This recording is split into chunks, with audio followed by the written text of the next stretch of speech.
حضرت سیدنا شعیب علیہ السلام آپ کی قوم وہ ناپ تول میں کمی کرتی تھی، پیمانے میں کمی کرتی تھی، لیتے وقت وہ زیادہ لیتے اور دینے کے وقت وہ کم دیتے۔ تو ان کی یہ حالت اور پھر اس حالت پہ عذاب کا آنا اس کو سامنے بیان کیا۔ اور قارون کا قصہ کہ جب قارون آیا تو ڈھیر سارا مال ہے، حتیٰ کہ 100 اونٹ، کئی اونٹوں کی قطاریں اس کے خزانوں کی چابیاں اٹھاتی، باقی اس کی پراپرٹی، بیلنس، پیسہ، روپیہ وہ تو الگ بات ہے، اس کے خزانوں کی چابیاں اٹھانے کے لیے اونٹوں کی کئی قطاریں ہوتی تھیں، اتنا پیسہ تھا۔ تو جب اس کو زکوٰۃ کا اور لوگوں میں اللہ رب ذوالجلال کی راہ میں خرچ کرنے کا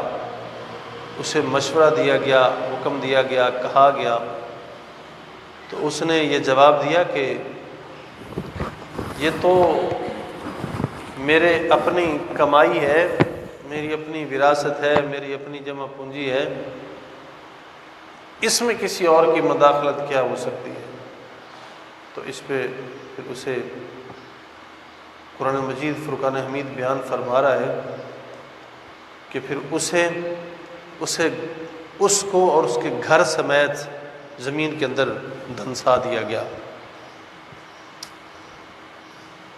اور اس کے بعد پھر قوم سمود اور عاد کے قصے وہ بھی ہمارے سامنے رکھے گئے۔ جڑے پیچھے کوئی ہے انہوں نے چاہے لیا کے بٹھا دو، کوئی دروازے دے کر کھڑے ہونے تو پیچھے باہر کھلے کھلے کر کے انہوں نے کیا دیا۔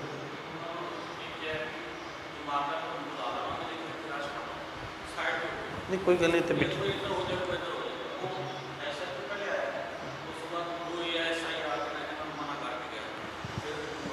اللہ اکبر۔ اسی طرح قوم سمود عاد پہ عذاب آیا، ان کی حالت کو کلام مجید فرقان حمید نے یوں واضح فرمایا کہ وہ ایسی مضبوط قوم تھی کہ پہاڑوں کو تراش کر کر کے کاٹ کاٹ کے ان کے اندر وہ گھر بنایا کرتے تھے، یعنی ان کے یوں قد کاٹ تھے، یوں ان کی دلیری تھی، یوں مضبوط تھے کہ وہ اس حالت میں اس مضبوطی کے ساتھ وہ زندگی بسر کرتے تھے۔ لیکن پھر جب وہ نافرمانیوں پہ اترے تو پھر ان پہ عذاب آیا۔ اسی طرح ہمیں اللہ رب الجلال اپنی آزمائشوں کا ذکر فرماتا ہے کہ اس نے حکماً اپنا وعدہ فرمایا ہے وَلَنَبْلُوَنَّكُمْ بِشَيْءٍ مِّنَ الْخَوْفِ وَالْجُوعِ وَنَقْصٍ مِّنَ الْأَمْوَالِ وَالْأَنفُسِ وَالثَّمَرَاتِ وَبَشِّرِ الصَّابِرِينَ الَّذِينَ إِذَا أَصَابَتْهُم مُّصِیبَةٌ قَالُوا إِنَّا لِلَّهِ وَإِنَّا إِلَیْهِ رَاجِعُونَ۔ ہمیں فرمایا کہ ہم تمہیں ضرور آزمائیں گے، کچھ خوف دے کے، کچھ بھوک دے کے، کچھ پھلوں کی کمی کر کے، کچھ جانوں کی کمی کر کے ہم تمہیں آزمائیں گے۔ تو فرمایا کہ پھر جب ہم آزمائیں گے تو جس بندے نے اس پہ صبر کیا، جو بندہ اس پہ صبر کرے گا وَبَشِّرِ الصَّابِرِینَ، اور صبر کرنے کے بعد پھر وہ اپنا رجوع، اس کے کلمات، اس کے بولیاں وہ اللہ رب ذوالجلال کی بارگاہ میں ہوئے، تو فرمایا کہ پھر اسے مبارک ہو، اس کے لیے خوشخبری ہے کہ جو بندہ مصیبت پہ صبر کر جاتا ہے، تو فرمایا کہ صبر کرنے کے بعد اس کے کلمات یہ ہوتے ہیں کہ بے شک ہم اللہ رب ذوالجلال کی طرف سے آئے ہیں، اسی کی طرف ہم نے لوٹ کے جانا ہے۔ تو فرمایا پھر ایسے ہی بندے جو ہیں وَبَشِّرِ الصَّابِرِینَ الَّذِینَ قَالُوا إِنَّا لِلَّهِ وَإِنَّا إِلَیْهِ رَاجِعُونَ۔ فرمایا کہ جو پھر اپنا رجوع، اپنا رابطہ اللہ رب الجلال کی بارگاہ میں پیش کرتے ہیں اور وہ اپنے رب کی بارگاہ میں یوں ملتجی ہوا کرتے ہیں تو فرمایا کہ اولئک علیہم صلوات من ربہم ورحمہ واولئک هم المفلحون، تو فرمایا کہ وہی لوگ جو ہیں ان کے اوپر اللہ رب الجلال کی رحمتیں اترا کرتی ہیں، اور وہی لوگ جو ہیں وہ ہدایت والے ہیں، فلاح والے ہیں۔ تو اس لیے آج اور موجودہ جو صورتحال ہے، یقیناً یہ ایک بہت بڑی آزمائش بھی ہے، اور یہ ایک عذاب کے آثار بھی نمودار ہو رہے ہیں۔ اس مصیبت کی گھڑی میں ہمیں چاہیے کہ اس مصیبت کے اوپر صبر کریں، اور صبر کرنے کے بعد جو اس کا ازالہ ہے اس کی طرف آئیں۔ صبر بھی کریں اور اس کا ازالہ بھی کریں، اور وہ کس صورت میں؟ اس کی دو صورتیں، کہ سب سے پہلے صبر کرنے کے بعد ہم اپنے رب ذوالجلال کی بارگاہ میں ہم متوجہ ہوں، ہم اپنا رجوع، اپنا رابطہ وہ اللہ رب ذوالجلال کی بارگاہ میں قائم کریں۔ اور دوسرے نمبر پہ پھر ہمیں چاہیے کہ دوسری صورت پھر اس کی وہ احتیاطی تدبیر ہے، وہ اسباب ہے، اسباب بھی اختیار کریں، احتیاطی تدبیر بھی کریں، اپنی صفائی ستھرائی کا خیال رکھیں،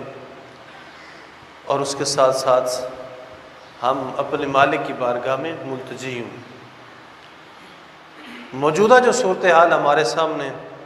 جس کو ہم دیکھ رہے ہیں، بخوبی دیکھ رہے ہیں، ابھی تک بندوں کے اندر بڑی دوری ہے۔ جس قدر، جس حد تک ہمیں سجدہ ریز ہونا چاہیے تھا، ہمیں نمازی بننا چاہیے تھا، ہمارے دلوں کے اندر نرمی آنی چاہیے تھی، ہمیں نیکیوں کو اختیار کرنا چاہیے تھا، ہمیں بدیوں اور گناہوں سے بچنا چاہیے تھا، ابھی تک وہ صورت بہت کم دیکھنے کو آ رہی ہے، بہت کم دیکھنے کو آ رہی ہے۔ قرآن پاک ایک مقام کو بیان فرماتا ہے، ایک جگہ بھی فرمایا گیا فَلَمَّا نَسُوا مَا ذُكِّرُوا بِهِ، فرمایا کہ جب ان لوگوں نے اپنے رب کو بھلا دیا، جب وہ اپنے رب کو بھول گئے، انہوں نے بھلا دیا اپنے رب کے ذکر کو، اس کی یاد کو، اس کی فرما برداری کو، اس کی اطاعت کو، اتباع کو، اس کی محبت کو، اس کے ذکر اور فکر کو جب وہ انہوں نے بھلا دیا، تو فرمایا کہ فتحنا علیہم ابواب کل شیء، تو فرمایا ہم نے عیش و آرام کے، نعمتوں کے، نوازشات کے، اکرامات کے، فیسلٹیز کے، آسانیوں کے ہم نے دروازے کھول دیے۔ جب انہوں نے اپنے رب کی یاد کو بھلا دیا، وہ بھول گئے کہ ہمارا رب کون ہے، ہم کس کے بندے ہیں، کہاں سے آئیں، کہاں جانا ہے۔ جب اپنے اس نصیحت کو، اصل نصیحت کو بھول گئے، تو فرمایا ہم نے وہ دروازے کھول دیے، اور ہر شے کی ہم نے بہتات لگا دی، ہر چیز کے ہم نے ڈھیر لگا دیے۔ جب ہر چیز عام ہو گئی، وافر ہو گئی، ہر طرف نعمتوں کے انبار لگ گئے، ڈھیر لگ گئے، تو فرمایا کہ پھر ہم نے کیا کیا، حتیٰ اذا فارغوا، جب وہ ان ساری چیزوں کو دیکھ کے وہ خوش ہونے لگے، ہر چیز کو وہ دیکھ کے وہ خوش ہونے لگے اور وہ بفرنے لگے، تو فرمایا کہ پھر ہم نے کیا کیا، اخذنا بما اوتوا، جو کچھ ہم نے دیا تھا، جب اس کو دیکھ کے وہ بفر گئے، تو ہم نے کیا کیا، اخذناہم بغتۃ، تو پھر ہم نے انہیں پکڑ لیا، ہم نے اچانک پکڑ لیا انہیں، یک دم آنن فانن ہم نے انہیں پکڑ لیا، اور فرمایا فاذا ھم مبلسون، پھر وہ مایوس ہو کے رہ گئے۔ تو یہ آثار اس جیسے محسوس ہو رہے ہیں۔ پچھلی بار بھی میں نے عرض کیا، حضرت سیدنا یونس علیہ السلام کی قوم کے اوپر جب عذاب آیا، تو جیسے عذاب کے وہ آثار نمودار ہوئے، ایسے اثرات محسوس ہوئے،